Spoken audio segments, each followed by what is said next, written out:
தலைப்பு பயோகிராபிஸ் சுயசரிதைகள். பக்கம் 46. சகோதரர் ராபர்ட் செக்லமியன். பிறப்பு 1898, மறைவு 1984. தி குவைட் லயன், அமைதியான சிங்கம். பிறப்பு ஏப்ரல் 6, 1898. இறப்பு 85வது வயது. ஏப்ரல் 6, 1984 சகோதரி ரூத் மேத்திசன் இவருக்கு முன் 1981 மரணமடைந்தார். இவர் தனது ஒரே மகனான ராபர்ட் மற்றும் 3 பேர பிள்ளைகளுடன் வசித்து வந்தார். சகோதரர் ராபர்ட் அவர்களை பலமுறை சந்தித்த ஒருவரும் அவரது குறிப்பிடத்தக்க குணாதிசயத்தை பற்றி அறியாமல் இருக்க முடியாது. அவரை நன்கு அறிந்தவர்கள் அவரை ஒரு அமைதியான ஆனால் கட்டுப்பாடற்ற, ஒருபோதும் விரோதமான, ஆனால் சத்தியத்தின் ஆவியிலும் உபதேசத்தில் விசுவாசம் உள்ளவராக, நேர்மையானவராக நினைவில் கொண்டிருந்தனர். வலிமை மற்றும் மென்மையான இரண்டையும் இணைக்கும் ஒரு பாத்திரம் வரலாற்றில் எந்த வயதிலும் குறிப்பிடத்தகுந்ததாகும். ஆனால் குறிப்பாக இன்று நாம் வாழும் கொந்தளிப்பான உலகில் அவ்வாறு ஒருபோதும் காண முடியாது. அர்மீனிய பெற்றோரின் சகோதரர் செக்லமியனின் தந்தை 1880களில் அர்மீனியர்களை கொன்றபோது துருக்கியர்களால் சிறைபிடிக்கப்பட்டார். இவரது தந்தை, தாய் மற்றும் 2 சகோதரர்கள் ஆகிய அனைவரும் சிறையிலிருந்து விடுவிக்கப்பட்ட பின்னர் அமெரிக்காவில் குடிபெயர்ந்தனர். ஆளில்லாத ரயில் நிலையத்தில் இருளில் ரயிலுக்காக காத்திருந்த போது சிறுவர்களில் ஒருவர் காணாமல் போனதை பெற்றோர்கள் தங்களை தாங்களே கவனத்தை ஈர்க்க முடியாததாயினும் ஒரு வேள்தனமான தேடலுக்கு பிறகு மகன் ஒரு பெஞ்சின் கீழ் தூங்கிக் கொண்டிருந்தான். அமெரிக்காவில் வந்த பின்னர் மேலும் 3 ஆண் மக்கள் பிறந்தனர். அவர்களில் ஒருவரே சகோதரர் ராபர்ட். அராத் மலையின் அடிவாரத்தில் ஒரு சிறுவனாக ஆடுகளை வளர்ப்பதில் தனது தந்தையின் திறமையால் அவர் அடிக்கடி மகிழ்ச்சி அடைந்தார்.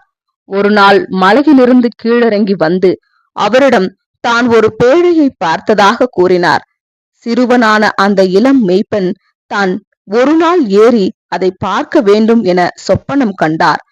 ஆனால் அவருக்கு எப்போதும் அப்படி ஒரு சந்தர்ப்பம் கிடைத்திடவில்லை. சகோதரர் ராபர்ட் அவர்களுக்கு அவர் கலிபோர்னியாவில் இளம் வயதில் இருக்கும் பொழுது சத்தியத்தின் முதல் வெளிப்பாடு கிடைத்தது. தமது 20வது வயதில் பிரென்சோ பகுதியிலிருந்து சென்று பெத்தேலில் பணியாற்றினார். வாட்ச்டவர் சமூகத்தின் தலைமையிடம் நியூயார்க்கில் உள்ள புரூக்ளினில் நீதிபதி ரூதர்ஃபோர்டின் கீழ் கட்டுப்பாட்டில் இருந்தது.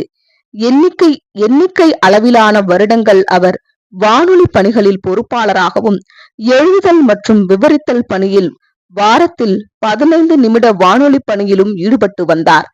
இவர் இனிய குரல் வளம் கொண்டவர் ஆகையால் சில சமயங்களில் நிகழ்ச்சிகளில் பாடவும் செய்தார். அந்த காலப்பகுதியில் சமூகத்தின் முற்றிலும் மாறுபட்ட நிலையில் மாற்றமடைந்தது. ஆனால் சகோதரர் செக்லமியன் சத்தியத்தின் நிலைப்பாட்டினை தமது வானொலி செய்தியின் மூலம் பெருமுயற்சி எடுத்து காத்து வந்தார். ஒரு நாள் அவர் வானொலி நிலையத்தில் தமது வழக்கமான சொற்பொழிவு ஒளிபரவும் நிகழ்ச்சியை முடித்த நொடியில் ஒளிபரப்பு செய்யும் அறையின் கதவை திறந்து கொண்டு நீதிபதி ரூதர்ஃபோர்ட் நடந்து வந்தார். உங்களது வானொலி எழுத்துக்களை தயார் செய்வது யார் என சகோதரர் ராபர்ட் அவர்களிடம் வினவினார். தாம் எழுதுவதாக சகோதரர் ராபர்ட் பதில் உரைத்தார். நீதிபதி மறுமொழியாக, இப்பொழுது நீங்கள் போதித்தது போல மறுபடியும் எப்பொழுதும் போதிக்க கூடாது என பதில் உரைத்தார். இதிலிருந்து நீங்கள் வானொலியில் பேசுவதற்காக வேறொருவர் உங்களுக்கு தயார் செய்வார் என கூறினார். இதற்கு சகோதரர் ராபர்ட் மென்மையான விதமாக நாகரிகமான முறையில் மறுமொழியை, வேறொருவர் எனக்காக எழுதுவாரெனில் வேறொருவரே ஒலிபரப்பு செய்யட்டும் என கூறினார். அதோடு ராபர்ட் திரும்ப வானொலி நிலையம் வர முடியாத முறையில் அங்கு அனுப்பப்பட்டார். அவர் கூறியதை கேட்டு நீதிபதி கடுமையாக ஆட்சேபித்தார். அவர் விரைவில் கண்டுபிடித்தார். அந்த நாளில் சகோதரர் ராபர்ட் அவரின் பிரசங்கம் மீட்கும் பொருள் பற்றினதாக இருந்தது. அந்த சமயத்தில் நீதிபதி மீட்கும் பொருளை ஆதாமுக்கு பொருத்த முடியாது என புத்தகம் எழுதி நிரூபிக்க எண்ணினார்.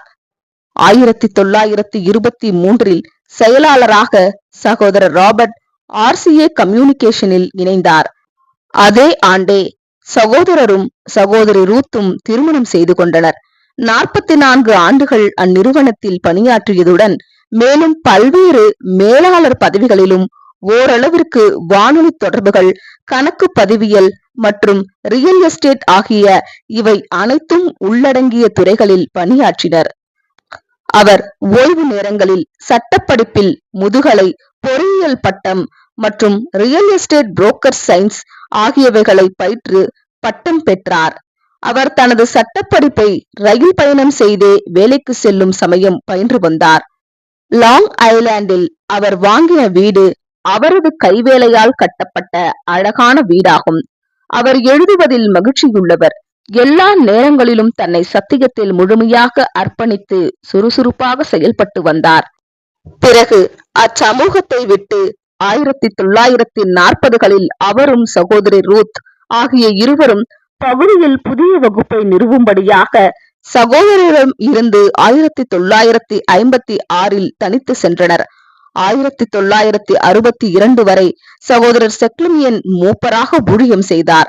அச்சமயம் அவர் 1967இல் ஓய்வு பெறும் வரை சான் பிரான்சிஸ்கோ அலுவலகத்தில் மேலாளராக பதவி ஏற்கும்படியாக வேண்டுகோள் வைக்கப்பட்டு வேலை மாற்றமும் பெற்றுக்கொண்டார்.